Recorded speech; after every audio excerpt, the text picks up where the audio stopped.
देश स्वतंत्र हो गया, अब हमें कांग्रेस भंग कर देनी चाहिए।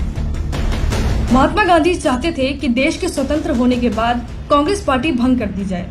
गांधी जी कांग्रेस को कोई राजनीतिक पार्टी नहीं बल्कि स्वतंत्रता संग्राम का एक आंदोलन मानते थे। इसलिए उनका मत था कि देश स्वतंत्र होने के बाद ये आंदोलन पूरा हो गया, अब इसे भंग कर देना चाहिए। लेकिन गांधी का नाम लेकर राज करने वालों ने उनकी यही बात अनसुनी कर दी।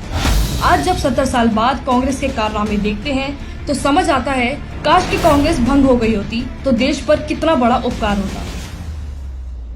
देश को आजादी हजारों लोगों के संयुक्त संघर्ष से मिली थी, लेकिन सत्ता की सारी मलाई अकेले कांग्रेस को मिली। जो पार्टी देश को आजाद कराने का दावा करती है, वो आज तक एक परिवार की गुलामी से नहीं निकल पाई है।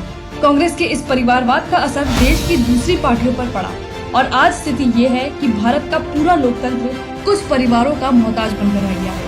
भाजपा को छोड़कर सारी पार्टियां किसी न किसी परिवार की गुलाम है और ये देश 9वीं पास, टोंटी चोर और पप्पू जैसे शहजादों और राजकुमारों की नासमझी की भेंट चढ़ रहा है।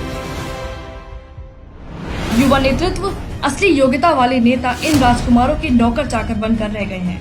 अगर देश को इन चंद परिवारों की चाकरी से आजाद कराना है और परिवारों की बढ़ती संपत्ति की जगह गरीब के घर तक विकास पहुंचाना है, तो हर चुनाव में ऐसी पार्टियों को हराना ही होगा, ताकि देश में गरीब का बेटा भी मुख्यमंत्री बने। सिर्फ मुख्यमंत्री की कुर्सी ऐसे राजकुमारों के लिए ही रिजर्व ना रहे। ऐसा नहीं है कि कांग्रेस ने सिर्फ पार्टी के अंदर के लोकतंत्र को ही कुचला है। कौन भूल सकता है कि कांग्रेस ने ही देश पर इमरजेंसी थोपकर भारत के लोकतंत्र का गला घोटा था। भाइयों और बहनों, राष्ट्रपति जी ने आपातकाल की घोषणा की है। इससे आतंकित होने का कोई कारण नहीं है। आज भी कांग्रेस इसी दमनकारी सोच की वजह से सुप्रीम कोर्ट, चुनाव आयोग, मीडिया, सेना सबके खिलाफ मोर्चा खोले रखती है। जहां एक तरफ कांग्रेस भारत के लोकतंत्र पर कब्जा जमाए रखना चाहती है, तो वहीं शत्रु देशों के सामने राष्ट्रीय सुरक्षा से समझौता करने से भी नहीं हिचकती। ये पंडित नेहरू की अदूरदर्शिता ही थी कि कश्मीर का एक हिस्सा आज भी पाक के कब्जे में है, तो वहीं भारत और चीन के बीच में बफर स्टेट का काम कर रहे तिब्बत पर चीन ने आराम से कब्जा कर लिया।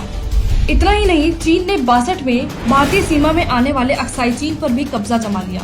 पीओके और अक्साई चीन की हार की वजह से ही आज पाक और चीन की सीमा आपस में मिलती है और ये गठजोड़ भारत की सुरक्षा पर चुनौती बना हुआ है। इसी क्षेत्र से सीपैक भी होकर गुजरता है। इतना ही नहीं, नेहरू द्वारा लादी गई धारा 370 70 साल तक जम्मू और कश्मीर को आतंक के नाम पर डसती रही। कांग्रेस दुनिया की अकेली पार्टी होगी जिसने अपने ही देश के परमाणु शक्ति संपन्न होने की आलोचना की। सालों तक कारगिल विजय दिवस नहीं मनाया, सेना से सर्जिकल स्ट्राइक के सबूत मांगे, एयर स्ट्राइक का मजाक उड़ाया, शत्रु देश चीन की कम्युनिस्ट पार्टी के साथ समझौता किया। इस देश की अखंडता और सीमाई सुरक्षा को सही मायनों में जितना खतरा चीन और पाकिस्तान से नहीं है, उससे ज्यादा खतरा आज कांग्रेस की सोच से है। ऐसा नहीं है कि कांग्रेस सिर्फ देश की बाहरी सुरक्षा के लिए खतरा है। कांग्रेस की वोट बैंक पॉलिटिक्स ने इस देश को बांट कर रख दिया है। 70 साल तक किया गया तुष्टीकरण आज सिर चढ़कर बोल रहा है।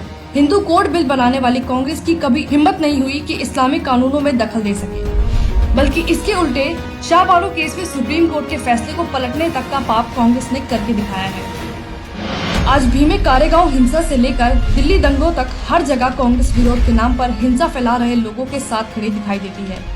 मिशनरी से लेकर जाकिर नाइक जैसे कट्टरपंथी कांग्रेस के राज में जमकर फलते फूलते रहे हैं। कांग्रेस ने भारत में तुष्टीकरण का एक पूरा पहाड़ खड़ा कर दिया है। जैसे जैसे कांग्रेस खत्म होगी, ये तुष्टीकरण का पहाड़ भी खत्म हो जाएगा। एक तरफ कांग्रेस ने अल्पसंख्यकों का तुष्टीकरण किया, तो वहीं हिंदुत्व के खिलाफ देश में आग लगाती रही। कांग्रेस ने अपनी वोट बैंक के लिए हिंदुओं को जातियों में बांटा, हिंदू आतंकवाद की बात करके पाकिस्तान की मदद की, राम जन्मभूमि के खिलाफ खड़ी रही और जम्मू और कश्मीर में दोबारा धारा 370 लागू करने की बात कहने से भी नहीं हिचकी। 70 साल तक इसी तुष्टीकरण के दम पर खुद को अजय मानने वाली कांग्रेस ने भ्रष्टाचार के नाम पर देश को जमकर लूटा है। कांग्रेस की सरकारें घोटालों और रिकॉर्ड तोड़ महंगाई के बाद भी जीती रही, तो उसका कारण ही तुष्टीकरण पर आधारित वोट बैंक रहा है। कांग्रेसी नेता लाखों करोड़ों के घोटाले करके अपनी जेब भरते रहे और देश का गरीब अलगाववाद और नक्सलवाद के दलदल में फंसता रहा। 70 साल में पहली बार देश का पैसा कांग्रेसी नेताओं की जेब की जगह गरीब के घर पहुंच रहा है। तो देखिए, आज देश नक्सलवाद, अलगाववाद से भी मुक्त हो रहा है। भारत की पहचान, भारत की सीमाई सुरक्षा, देश और पार्टियों में आंतरिक लोकतंत्र के लिए कांग्रेस आज सबसे बड़ा खतरा है। अगर भारत को भारत बनाए रखना है तो कांग्रेस नाम के इस कलंक को देश की सत्ता से बाहर रखना होगा, ताकि ये देश परिवारवाद, भ्रष्टाचार, तुष्टीकरण और हिंदू विरोध के दलदल से बाहर निकलकर अपनी 5000 साल पुरानी सांस्कृतिक गौरव पर फिर से गर्व कर सके और भारत विश्व का नंबर 1 देश बन सके।